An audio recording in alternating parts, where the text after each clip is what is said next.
नमस्कार दोस्तों, एक बार फिर से आपका आपके अपने YouTube चैनल फिजिक्स टूल में स्वागत है। और एक नए टॉपिक के साथ चैप्टर नंबर 3 फिजिक्स के तीसरे चैप्टर के एक नए टॉपिक के साथ एक बार फिर मैं आपकी सेवा में हाजिर हूँ। और आपको पता है कि लास्ट की क्लास में हम लोगों ने एक बहुत ही इम्पोर्टेंट टॉपिक पढ़ा था, जिसके बारे में मैंने ये कहा था कि कई बार बोर्ड एग्ज़ाम में ये क्वेश्चन पूरे बड़े प्रश्नों में आता है, पूरे अंक का क्वेश्चन आता है। ये 3 या 4 नंबर के क्वेश्चन में कई बार ये पूछा जाता है। और इस पर छोटे क्वेश्चन भी कल हमने किए थे, तो डेरिवेशन इम्पोर्टेंट डेरिवेशन था, ये हमने कल पढ़ लिया था। विद्युत द्विध्रुव के कारण विद्युत क्षेत्र की तीव्रता।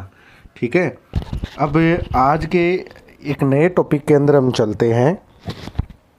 इस नए टॉपिक का नाम है, हम क्या करेंगे, मैं विद्युत विभव ज्ञात करूंगा, और वो भी चालक और अचालक गोले के कारण। ठीक है, देखो हमने गाउस के नियम के जो अनुप्रयोग पढ़े थे, उन अनुप्रयोग में इस प्रकार का टॉपिक पढ़ा था। वहाँ पर हम लोगों ने विद्युत क्षेत्र की तीव्रता निकाली थी, विद्युत क्षेत्र की तीव्रता निकाली थी, और वो भी चालक गोला लिया था, अचालक गोला लिया था, और भी 2-4 टॉपिक और पढ़े थे।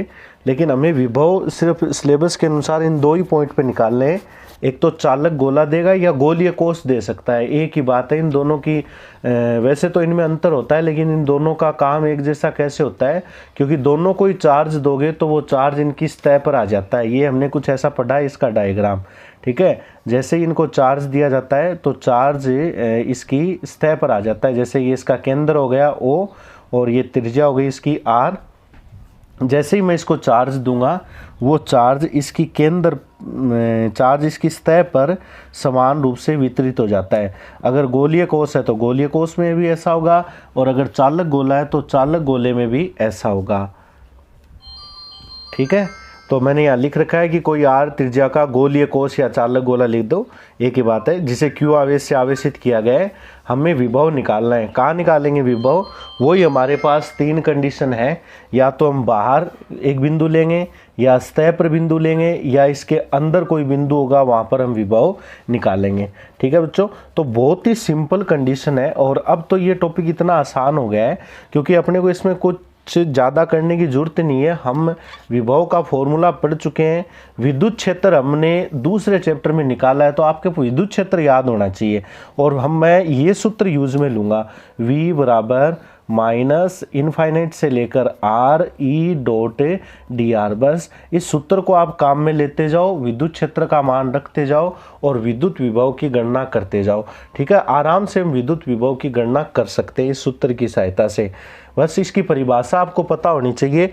विभव निकालना है तो विभव की परिभाषा क्या होती है, इस फॉर्मूले के हिसाब से बता देता हूँ कि हम कोई आवेश अनंत से r दूरी पर स्थापित कर रहे हैं।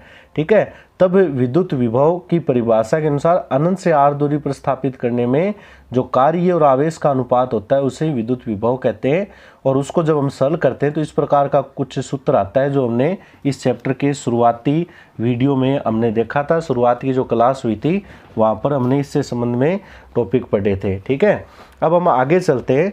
तो अपना पहला पॉइंट मैं लेता हूँ, जब बिंदु जो अपना है वो गोले के बाहर स्थित है, तो गोले के बाहर बिंदु इस प्रकार होगा। ठीक है, यहाँ पर कोई बिंदु है, सपोज इसको P नाम दे देता हूँ, और ये बिंदु P गोले से बाहर है। बिंदु P गोले से क्या है, बाहर है, तो यहाँ पर स्मॉल r कैपिटल R से ज़्यादा होगी, ये तो साफ सी बात है। ठीक है, अब हमें इस बिंदु पर विद्युत क्षेत्र की तीव्रता अपने को पता है, क्योंकि हम जानते हैं कोई भी चालक गोला होता है या गोलीय कोष होता है, उसके कारण बाहर जो विद्युत क्षेत्र होता है उसका मान होता है 1/4 pi epsilon not Q/r² dot r cap. ये सूत्र हमें पहले से पता है। ठीक है, इस सूत्र को मैंने दूसरे चैप्टर से उठाया है, ये टॉपिक आपको पता भी होगा। ठीक है, दूसरे चैप्टर में ऐसा कुछ हमने पढ़ा है, वहाँ से मैंने ये सूत्र लिया है। ठीक है, अब मैं क्या करूँ, इस चीज़ को विभव निकालना है मुझे इस बिंदु पर। तो हम जानते हैं, तो विद्युत विभव का सूत्र क्या होता है, V बराबर माइनस, अभी लिखा है मैंने, अनंत से लेकर R E dot D are. बहुत ही सिंपल कंडीशन है। अगर बाहर की साइड में निकालना चाहते हो तो ई यहाँ पर बाहर लिख दो, यानी आउट की साइड में, और ये भी आ जाएगा वी बाहर की साइड में विद्युत विभव आ जाएगा। बस आपको वैल्यू रखनी है और इसका इंटीग्रेशन करना और कुछ नहीं करना। माइनस इनफाइनाइट से लेकर आर, इसकी वैल्यू रख देता हूँ ई की जगह। बहुत सरल चीज़ है, ये तो नॉर्मल कैलकुलेशन है इन टॉपिक के अंदर, और आप आसानी से ये विभव निकाल सकते हो। ठीक है, देखो मैंने ई की वैल्यू रख दी और डॉट डी आर बाहर पड़ा है। अब देखो ऐसा डेरिवेशन हमने इसी चैप्टर में पहले भी किया और मैंने आपको बताया भी है कि जब ऐसी कंडीशन आ जाए तो आर कैप डॉट जो डी आर है उसको आप डी आर लिखोगे। क्या लिखोगे उसको? D R. मैंने बताया भी ये चीज़, R cap dot D R है, इसको डी आर लिखोगे तो वी बाहर जो विभव है उसका मान ये बच जाएगा अनंत से R 1/4 pi epsilon naught Q बटे आर स्क्वायर डी आर। ठीक है, इसको डी आर कैसे लिखा? अदिश गुणा है, इसको सरल करते हैं तो इसका परिमाण आर कैप का परिमाण 1, डी आर का परिमाण डी आर हो गया, और कोस थीटा आता है तो थीटा की वैल्यू हम वैसे 180 रखते हैं यहाँ पर। ठीक है, और 180 की जगह माइनस में आना चाहिए, लेकिन मैंने बता दिया था ये चीज़, मैं पहले भी क्लियर कर चुका हूँ कि ये सूत्र में यूज में ले चुके हैं। ठीक है, तो यहाँ पर सीधा हम डी आर लिखेंगे तो क्या बनेगा? वी बाहर जो बिंदु है उस पर विभव निकालूंगा तो Q/4 पाई एप्सिलॉन नॉट बाहर ले लिया, माइनस का चिन्ह पड़ा है, और अनंत से लेकर are 1/r square D are का समाकलन करना है। अब ये समाकलन बार बार आया हुआ है, 1/r स्क्वायर का जब समाकलन करेंगे आर के रिस्पेक्ट में तो क्या रिजल्ट आना है? Q/4 पाई एप्सिलॉन नॉट, उत्तर आएगा -1/r, और लिमिट चल रही है अनंत से लेकर स्मॉल आर तक। माइनस माइनस को पॉजिटिव बना दो तो बाहर की साइड में विभव ये आ जाएगा minus minus plus 4 pi epsilon not, और यहाँ पर लिमिट रख देता हूँ 1/r माइनस 1/अनंत। ठीक है, तो बाहर की साइड में विभव आ जाएगा 1/4 पाई एप्सिलॉन नॉट क्यू बटे आर। ये विभव आ गया, और इससे साफ जाहिर होता है कि विभव का मान दूरी के व्युत्क्रमानुपाती है। बस एक इंटीग्रेशन है और कुछ नहीं है। आप ये सूत्र हमने पहले निकाल लिया है, इसका अब हमें फ़ायदा उठाना है इस पार्ट के अंदर, और इसमें और ज़्यादा कोई हार्ड टॉपिक नहीं है, बहुत ही सरल टॉपिक है। सूत्र में वैल्यू रखते जाओ और अपने को रिजल्ट मिलते जाएंगे। ठीक है, तो बाहर की साइड में विद्युत क्षेत्र हमें पता होता है, सूत्र मैंने यहाँ पे लगाया, वैल्यू रखी, सरल किया, एक छोटा सा समाकलन है सिंपल सा, उसको सॉल्व किया, और बाहर विद्युत विभव की हमने गणना कर ली। समझ में आ गया ये टॉपिक। उसके बाद में अगर आपको बिंदु सतह पर दिया जाए, दूसरा पॉइंट में क्या लेता हूँ? दूसरा पॉइंट ये लेता हूँ, यदि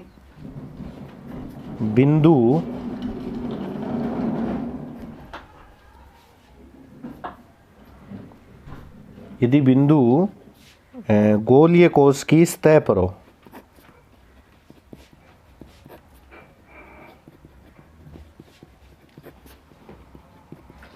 और जब सतह पर होगा तो स्मॉल आर किसके बराबर होगा? कैपिटल आर के बराबर होगा। स्मॉल आर किसके बराबर होगा? कैपिटल आर के। सतह पर ये कंडीशन आनी है, स्मॉल आर किसके बराबर होना है? कैपिटल आर के। तो इस कंडीशन में मैं ऐसा लिखूंगा, वी सतह यानी सरफेस पर बराबर 1/4 pi epsilon naught Q upon capital R. ये हमने वहाँ पर भी ऐसा ही किया था और यहाँ पर भी ऐसा ही कर रहा हूँ कि डायरेक्ट वैल्यू रख दी इसमें। ठीक है, स्मॉल आर की जगह क्या रख दिया? Capital R. तो और ये कांस्टेंट वैल्यू आएगी फिलहाल, क्योंकि मैंने क्यू को निश्चित माना है इस गोलीय कोश के लिए, और त्रिज्या आर भी मैं इसको परमानेंट मान के चल रहा हूँ, तो ये यहाँ पर फिलहाल एक नियत मान आ रहा है। ठीक है, उसके बाद इसका डायग्राम आप आराम से बना सकते हो। सतह पर बनाना है बस बिंदु, तो आप इसका डायग्राम कुछ इस प्रकार क्रिएट कर सकते हो। जैसे मैं छोटा सा एक चित्र बना देता हूँ। ये केंद्र हो गया, और सतह पर ही आपको बिंदु लेना है, तो आर बराबर स्मॉल आर लिख दो, और ये इस पे चार्ज है जो कि इसकी सतह पर समान रूप से फैल गया। समझ में आ गई बात मेरी? इस प्रकार इसका ये चित्र बन सकता है। उसके बाद तीसरा जो पॉइंट है वो हम कहाँ लेंगे? गोलीय कोश के अंदर। गोलीय कोश के अंदर अपने को बिंदु लेना है, गोलीय कोश के अंदर।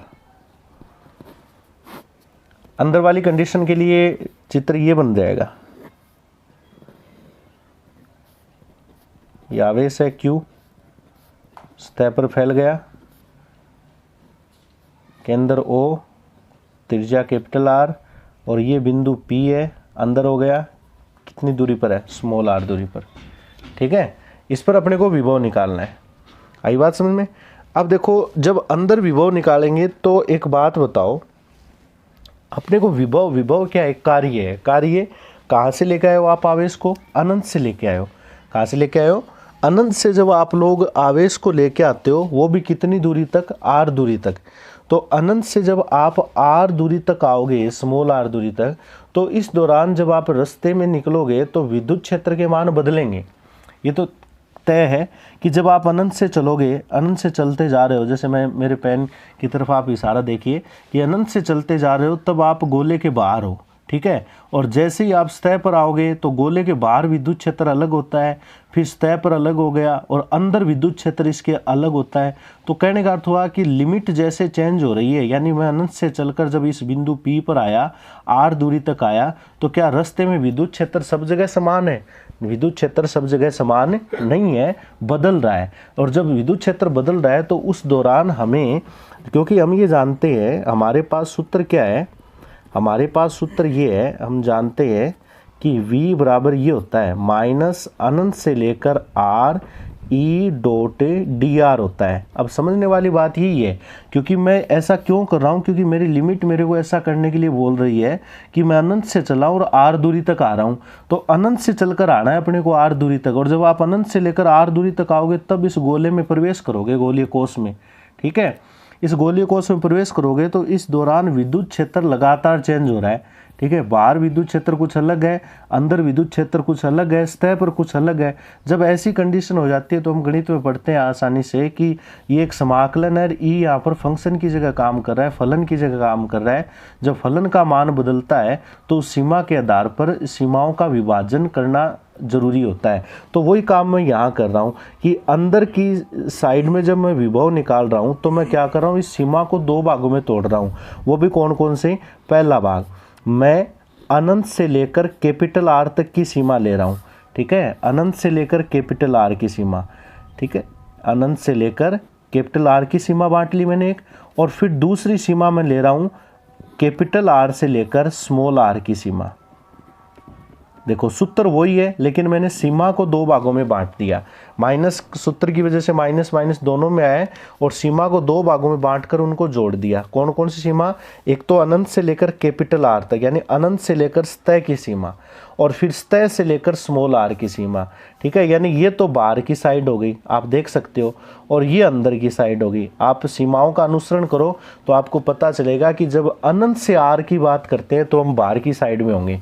अनंत से r, अनंत से r बाहर की साइड है, और अनंत r से स्मॉल r अंदर की साइड है। ठीक है, अब आप अच्छी तरीके से जानते हो इस चीज़ को कि बाहर की साइड में जो विद्युत क्षेत्र होता है E बाहर, उसका मान होता है 1/4 pi epsilon not QR² dot r cap.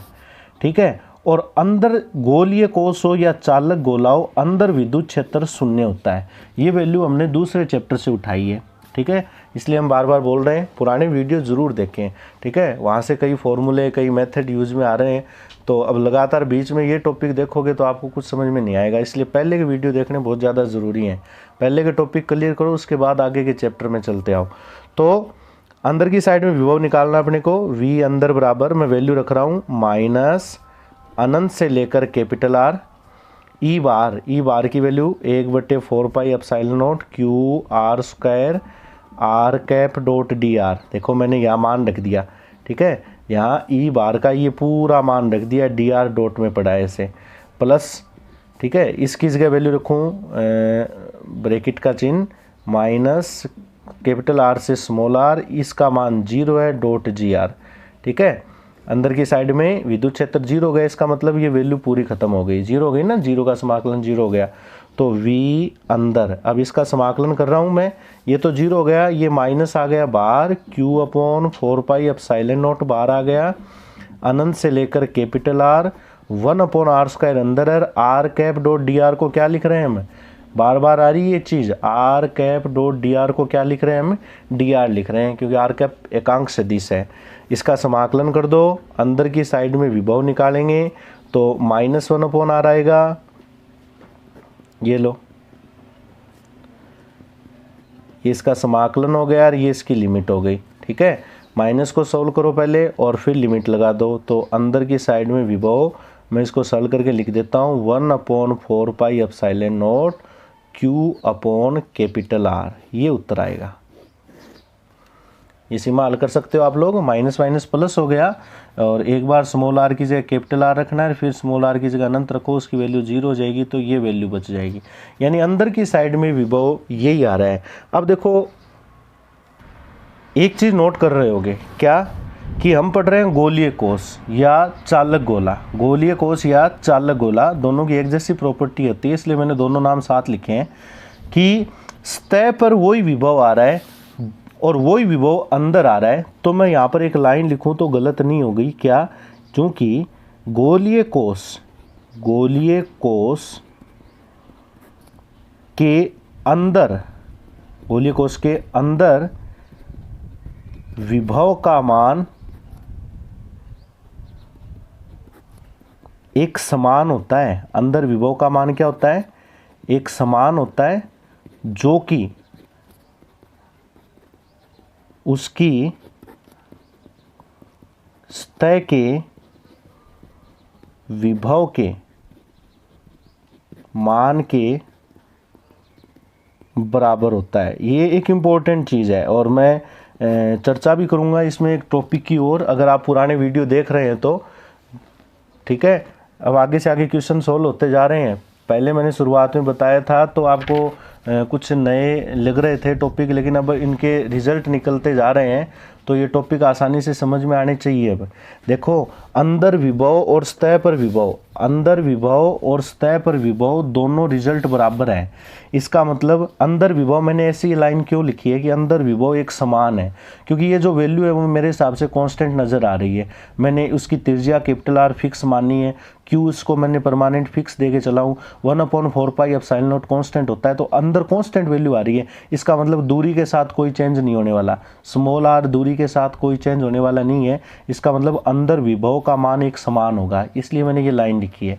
और ये विभव का मान समान है, वो भी किसके बराबर, उसकी सतह के बराबर। ये मैंने गोलीय कोष के लिए लिखी है। मैं बार बार कह रहा हूँ, आप चालक गोले के लिए भी ये चीज़ लिख सकते हो। और चालक गोले के लिए मैंने आपको एक चीज़ बताई थी शुरुआत में कि चालक गोले को आवेश दिया जाता है तो आवेश उसकी सतह पर आ जाता है, ऐसा हमने पढ़ा है। वो सतह पर क्यों आ जाता है, उसके पीछे रीजन यही है, क्योंकि उसके अंदर विभव का मान एक समान हो जाता है। वहाँ पर मैंने ये चीज़ आपको डायरेक्टली बताई थी और मैंने कहा था कि आगे आने वाले चैप्टर में इसका अध्ययन करेंगे, वो चीज़ यहाँ पर क्लियर होती है। ठीक है, तो विभव का मान एक समान क्यों होता है वो आज यहाँ पर क्लियर हो गया, क्योंकि ये हम प्रूफ के साथ बता सकते हैं कि अंदर और सतह पर विभव बराबर है। ठीक है, मैं यहाँ लिख भी देता हूँ कि वी अंदर और वी सतह, और कितनी है वैल्यू 1/4πε0 Q/R के। ठीक है, गोलीय कोष में तो ये होना ही होना है, चालक गोले में भी ऐसा होगा। ये हो गया गोलीय कोष के कारण विद्युत विभव। ठीक है, अलग अलग बिंदुओं पर विद्युत विभव हम निकाल चुके हैं, बाहर निकाल लिया, सतह पर निकाल लिया, अंदर निकाल लिया। अब इसका ग्राफ भी बना लेते हैं। ठीक है, ग्राफ तो बनना ही है। ग्राफ किस किस के बीच में बनेगा, उन भौतिक राशियों के बीच में बनेगा जिनमें परिवर्तन हो रहा है। तो भौतिक राशि हम विभव पढ़ रहे हैं, वो भी परिवर्तन किसके सापेक्ष, आर के रिस्पेक्ट में। तो एक तरफ वी और एक तरफ है आर। ठीक है, और एक बाउंड्री बना लेता हूँ मैं, जैसा हमने दूसरे चैप्टर में बनाई थी, आर बराबर कैपिटल आर, ये सतह की सीमा बताई थी, है ना। और इधर आर का मान कैपिटल आर से छोटा है, इधर आर का मान कैपिटल आर से बड़ा है, यानी ये अंदर की साइड है गोले के और ये बाहर का हिस्सा है। ये इस शर्त से आप पता लगा सकते हो, बाहर वाली साइड में स्मॉल आर कैपिटल आर से बड़ा होगा, अंदर वाली साइड में स्मॉल आर कैपिटल आर से छोटा होगा। चलो ग्राफ क्रिएट करते हैं इसका। अब देखो, सतह पर विभव फिक्स है, सतह पर फिक्स है, अंदर देखो, इसलिए मैंने लाइन लिख दी, अंदर भी वही है, सतह पर भी वही है, कितना KQ/R। तो इसका मतलब अंदर और सतह तक आपको ग्राफ एकदम कांस्टेंट बनाना है। समझ में आ रही बात मेरी, ये ग्राफ आएगा कितना, Q/R, ऐसा लिख सकता हूँ मैं। चेंज हो रहा है क्या? नहीं हो रहा, इसलिए मैंने केंद्र से चला, ये केंद्र होता है, केंद्र से चलकर जब सतह पर आया तब तक विभव में कोई परिवर्तन नहीं हुआ। और सतह पर आने के बाद में जैसे ही मैं बाहर निकला, ये बाहर वाली साइड शुरू हो गई, और बाहर के लिए हमने ये डेरिवेशन निकाल रखा है, बाहर वाली साइड में व्युत्क्रमानुपाती संबंध है। तो व्युत्क्रमानुपाती ग्राफ कैसा आता है? व्युत्क्रमानुपाती ग्राफ इस प्रकार आता है, घुमावदार, ठीक है। और ये अनंत पे जाके मिलेगा इधर, क्यों? ये लिख दो, क्योंकि बाहर की साइड में विभव आर के क्या है? व्युत्क्रमानुपाती है। ये इसका ग्राफ हो गया। समझ में आ रही बात मेरी? और मैं बार बार कहता हूँ, ग्राफ एक विशेष कंडीशन है। तो परीक्षा में अगर ग्राफ पूछे तो अच्छी बात है, न पूछे तो भी आपको बनाना है। ग्राफ बनाओगे तो कई बार कॉपी चेक करने वाले सर क्या करते हैं, इनका अलग मार्किंग रख लेते हैं ग्राफ की। तो ग्राफ चाहे पूछे चाहे ना पूछे, लेकिन वो नंबर अगर काटना चाहें तो काट सकते हैं, इसलिए ग्राफ बहुत ज़्यादा ज़रूरी है। अब ग्राफ को देखकर मुझे बता दो अधिकतम मान कहाँ पर है, विभव का अधिकतम मान बता दो कहाँ पर है। अब देखो अधिकतम मान में देखूं तो सर अंदर और सतह पर अधिकतम ही अधिकतम है, ठीक है। तो मैं तो ऐसा लिख सकता हूं कि यदि इसका अधिकतम मान अगर मैं चर्चा करूं तो अधिकतम मान गोलीय कोश के अंदर और सतह पर सब जगह अधिकतम है, केंद्र पर भी उतना ही है, सतह पर भी उतना ही है। तो ऐसा लिख रहा हूँ, केंद्र व सतह पर, केंद्र व सतह पर एक समान, ऐसा लिख देता हूँ। अधिकतम मान है, केंद्र पर भी उतना ही है और सतह पर भी उतना ही है, और अंदर यानी अंदर एक समान विभव है और वो उसका अधिकतम मान है। और अगर आपको कोई पूछे न्यूनतम मान कहाँ पर है, तो न्यूनतम मान देखो सतह से आगे बढ़े तो घटता जा रहा है, घटता घटता घटता कहाँ जाके जीरो होगा? ये अनंत पर जीरो होगा। तो न्यूनतम मान कहाँ पर होगा? ये अनंत पर होगा, ठीक है। तो इस प्रकार आप लोग गोलीय कोश की लिए विद्युत विभव की गणना कर सकते हो। और विद्युत विभव की गणना करने के लिए हमने जो सूत्र पहले पढ़ लिए थे पाठ के शुरुआत में, बस उन सूत्रों को आपको बार बार यूज में लेना है और सूत्र काम में लेते हुए आप विभव निकाल सकते हो, ठीक है। इसी प्रकार एक सिलेबस का पॉइंट और है जो अचालक गोले के कारण है, ठीक है। तो मैं प्रत्येक क्लास में आपको एक टॉपिक का टारगेट रख के ही मैं पॉइंट करवाता हूं, ताकि आप लोगों को समझने की दृष्टि से आसानी हो जाए ये पॉइंट। तो पहले टॉपिक क्लियर करें, उसके बाद अपने नेक्स्ट पॉइंट पे चलेंगे। और पार्ट है, इस पार्ट के अंदर 2-3 पॉइंट और रहे, उसके बाद में ये पार्ट भी समाप्त हो जाएगा। तो आपसे रिक्वेस्ट है, अनुरोध है, नोट्स तैयार करें और ज़्यादा से ज़्यादा वीडियो देखें। देखना बहुत ज़्यादा ज़रूरी है वीडियो, आप लोग नहीं देखोगे तो टॉपिक क्लियर नहीं होगा, और बीच में से वीडियो देखेंगे तो ये टॉपिक आसानी से समझ में भी नहीं आएंगे। और अपने दोस्तों को ज़्यादा से ज़्यादा इसके बारे में बताएं, ये आपसे हम बार बार अनुरोध कर रहे हैं हमारे इन वीडियो के माध्यम से कि हमारा ये जो चैनल है वो हमारा नहीं है, बल्कि आप सबका ही है, आपके सबके हित के लिए ये चैनल काम कर रहा है। तो आपका सहयोग बहुत ज़्यादा ज़रूरी है इस चैनल को। तो आप जितना ज़्यादा सहयोग करेंगे उतना ज़्यादा ये चैनल सक्सेस होगा और प्रत्येक बच्चे को इसका फ़ायदा हो सकेगा, ठीक है। तो आज का वीडियो में बस मैं इतना ही बताऊंगा आपको, और इस टॉपिक को क्लियर करो। इस पे बेस एग्जाम्पल है, उनको भी आप क्लियर करो। प्रॉब्लम आती है तो आप कमेंट बॉक्स में जाकर प्रॉब्लम पूछ सकते हो, मैं ज़रूर आपकी प्रॉब्लम सॉल्व करने की कोशिश करूँगा। और वीडियो देखें, शेयर करें ज़्यादा से ज़्यादा और सब्सक्राइब करवाएं, ठीक है। धन्यवाद।